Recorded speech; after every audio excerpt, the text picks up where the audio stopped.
Hello everyone. Now we are going to see the concept of public key infrastructure. A public key infrastructure or PKI in short consists of a mechanism to securely distribute public keys. Okay, we know that for a secure transmission, the public keys are shared with the number of sender and users. So it consists of different certificates. Okay, PKI is an infrastructure which consists of different certificates, a method of revoking certificates, and a method of evaluating a chain of certificates from trusted root public key. ये एक तरीके से पूरा infrastructure है जिसमें आप लोगों को डिजिटल सर्टिफिकेट्स या फिर उनके रिलेटेड कुछ मेथड्स या फिर कुछ एक ऐसी चेन जो सर्टिफिकेट आपकी इशू करवाती है वो इसमें इंक्लूडेड होते कंसिस्ट होती है. Okay, the framework for PKI is defined in the ITUT X.509 recommendation. X.509 is one kind of a certificate provided for your documentation, whatever the data you want to transmit. That digital data you are going to transfer, the certificate is issued for the same X.509. Okay, which consists of name of your author, name of your sender, receiver, IPs, then limitation, time duration, validity. Okay, these all things are considered in that particular certificate. Again, it is defined by the RFC 3280.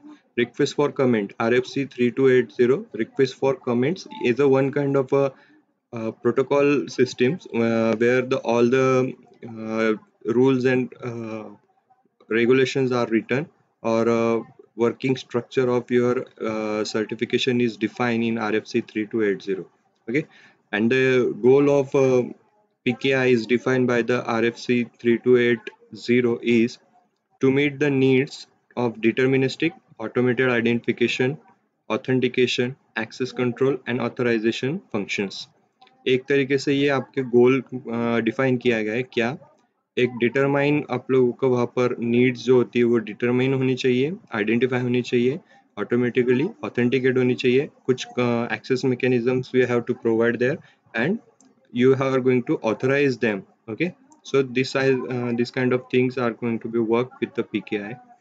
Again, PKIX, that is X.509. It is a internet adaptation for PKI and X.509 recommendation. दोनों PKI और X.509 certification के जो combine किया गया है उनको adapt करके PKIX is defined. So it is suitable for deploying a certificate based architecture on the internet. Okay, whenever you are going to use digital certification or an authorization is needed, is most important part of your data communication, then this kind of mechanism is used for your to provide the certificate for the same and authorize them over the internet. Okay, so as usual, there are so many standards are written in RFC request for comment protocols and families are there. So there are so many standards for public key cryptography. So it comprises as a standard proposed and maintained by RSA Lab. RSA आपके जो RSA algorithms वगैरह जो बनाए थे तीन scientist जो आप लोग थे उनके उन्होंने कुछ ये PKCS standards को वहाँ पर implement किया गया था. These standards are accepted as de facto standards for public key cryptography, helping interoperability between application using cryptography for security. ये एक तरीके के स्टैंडर्ड्स है जिसमें आप लोगों को ये नॉर्मली पब्लिक की क्रिप्टोग्राफी के ऊपर हेल्प करते हैं, और जो एप्लीकेशंस और सिक्योरिटी के लिए जो मैकेनिज्म्स वहाँ पर है, applications using cryptography for security, ये कहाँ पर प्लेस हो गए, तो सिक्योरिटी के लिए जो एप्लीकेशंस आप लोगों के लिखे गए होंगे या फिर हम लोग एप्लीकेशंस लिखेंगे जो क्रिप्टेड फॉर्म में होंगे to provide the security for the same. Okay, again most of the crypto libraries available today support PKCS standards. वो बहुत सारी लाइब्रेरीज क्या है वो स्टैंडर्ड हम लोग अभी पढ़ने वाले हैं one by one. So PKCS having hash 1, hash 3, 5, 6, 7, 8, 9, 10, 11, 12, 13, 15 are the original or one we can say that individual standards are there, and 2, 4 and so many other are based on the previous standards. Okay, we'll see one by one. So PKCS hash 1, it is defined as a RSA encryption standard. RSA encryption standard. It describes a method for encrypting data using the RSA public key crypto system. Its indeed is its intended use in the construction of digital signature and digital envelopes as described in PKCS 7. Okay, ये एक तरीके से encrypt methods है for encryption data using the RSA algorithm जो हम लोग पढ़ते हैं वहाँ पर किया है, उस हिसाब से उसके बेसिस पे ये स्टैंडर्ड्स है, और जो नॉर्मली डिजिटल सिग्नेचर या डिजिटल एनवलप बनाने के लिए यूज़ किए जाते हैं। Digital enveloping is a process. यहाँ पर हम लोग देखने वाले डिजिटल एनवलपिंग की प्रोसेस क्या होती है। It is a one kind of a process which seals someone's plain text in a message such a way that uh, no other person than the intended recipient can open the sealed message। आप लोगों को पता है कि जब भी कोई आप लोग मैसेज भेजते हैं, एक एनवलप आप लोग भेजते हैं, वो एनवलप आप लोग का सिर्फ सेंडर और रिसीवर ही उसको ओपन करेगा, कोई no other person will is authorized to open that particular sealed message. Okay, PKCS2 it is incorporated as a part of PKCS1। ये 2 सेकंड वाला है, ये it is a one kind of part। एक तरीके से आप लोग इसको एडवांस वर्जन बोल सकते हैं या फिर totally based on the PKCS1 standard। PKCS3 is nothing but a DeFi element key exchange agreement। तो there are so many cryptography methods are implemented, पता है आप लोगों को, तो उनके कुछ रूल्स एंड रेगुलेशन या स्टैंडर्ड्स वहाँ पर लिखे गए हैं। तो ये Diffie Hellman key exchange algorithm का एक स्टैंडर्ड है जिसमें it describe a method for implementing Diffie Hellman key exchange agreement where two parties without any prior arrangement can agree upon secret key that is known only to them। एक secret की जो हम लोग होते हैं वो कैलकुलेट की जाती है यहाँ पर, और उसके बेसिस पे ही ये आप लोगों के कुछ सिक्योरिटी वहाँ पर प्रोवाइड की जाती है फॉर योर डेटा, जो भी आप लोग उसको इनक्रिप्ट वगैरह डिक्रिप्ट वगैरह करने वाले, तो हैशिंग वैल्यूज हम लोग बोलते हैं एक तरीके से, उसके लिए यहाँ पर यूज़ की जाती है। Again PKCS 4 which is incorporated with the 1, again it is a part of your PKCS 1।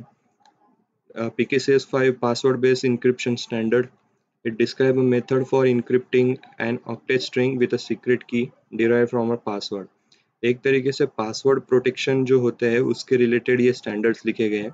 यहाँ पर क्या है कि एक ऑक्टेट, ऑक्टेट मतलब 8 बिट, एक है 8 का ग्रुप जो होता है, 8 का ग्रुप, तो हम लोग 8 के ग्रुप में एक सीक्रेट की वहाँ पर डिराइव करेंगे form to form a derive from a password, form password से वो वहाँ पर एक इनक्रिप्टेड फॉर्म में वहाँ पर जनरेट की जाती है, और it is generally used for encrypting private keys when transferring them from one computer to another computer। अगर आपको पासवर्ड वगैरह शेयर करने हैं तो उसके लिए आप लोग ये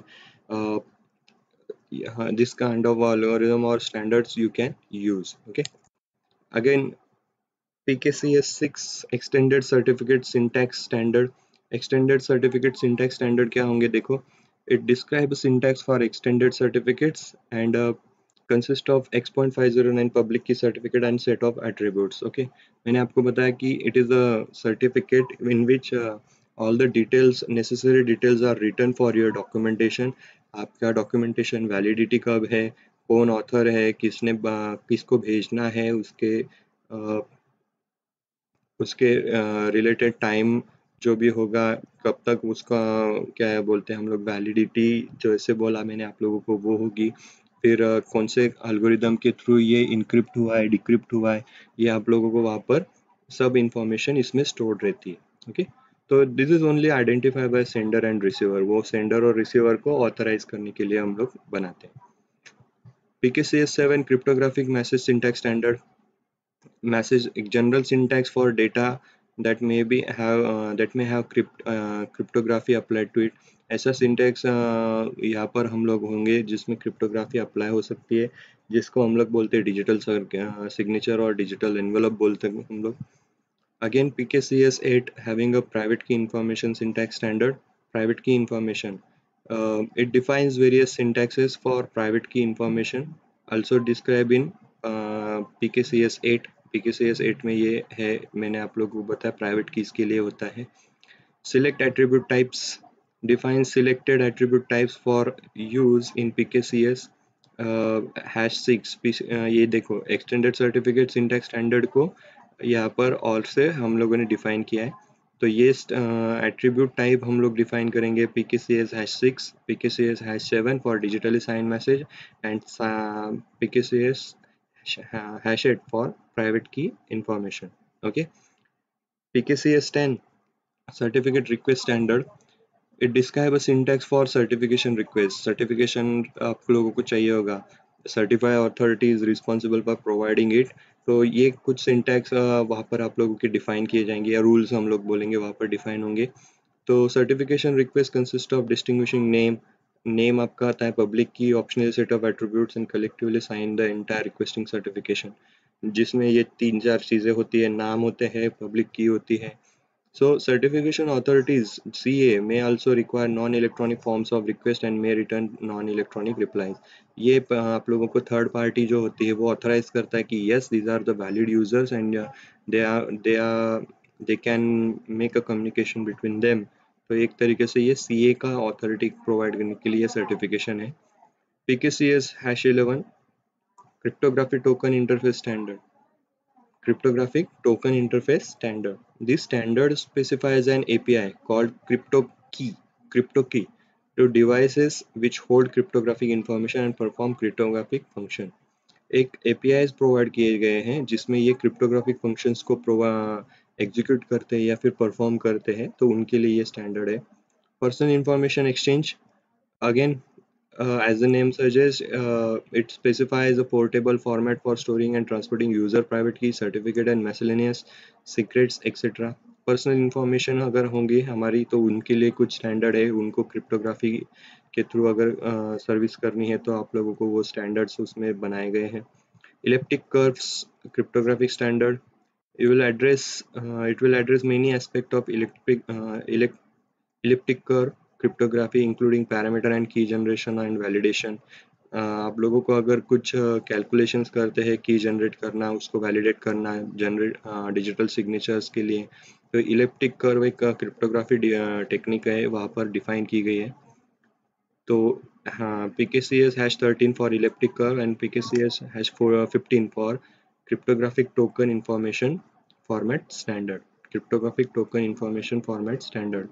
It is intended at establishing a standard which ensures that user, in fact, will be able to use cryptographic tokens to identify themselves to multiple standards aware application. User को आप लोगों को वहाँ पर ऑथराइज करना, स्टैंडर्ड्स के through ensure करना, establish करना, यूज़र के लिए वो स्टैंडर्ड्स एस्टैब्लिश करने के लिए ये आप लोगों का स्टैंडर्ड यूज़ किया गया है। Okay, regardless of application crypto की प्रोवाइडर, क्रिप्टो की जो APIs हम लोग बोलते हैं उसके थ्रू आप लोग ये establishing standard which insures that user और जो उनकी आइडेंटिटी है for multiple awareness, multiple document, multiple applications के लिए जो आप लोगों को यूज़र्स की जो आइडेंटिटी है वो प्रूव करवानी है, तो उसके लिए यहाँ पर ये बहुत सारे स्टैंडर्ड्स हम लोगों को डिफाइन किए गए। Okay, so these are the public key infrastructure and their standards. Question आपको पूछा जा सकता है, 8 मार्क्स के लिए आ सकते हैं, तो you have to all the standards को आप लोगों को प्रॉपरली याद रखना है। कुछ नेमिंग कन्वेंशंस आप लोग इसमें याद रख लो, CMSS, PKISS, PKISS, ऐसे आप लोग उसको शॉर्ट फॉर्म में याद रखने की कोशिश करो, और आपको पता है नेमिंग के बेसिस पे आप लोग इसको डिस्क्राइब कर सकते हो।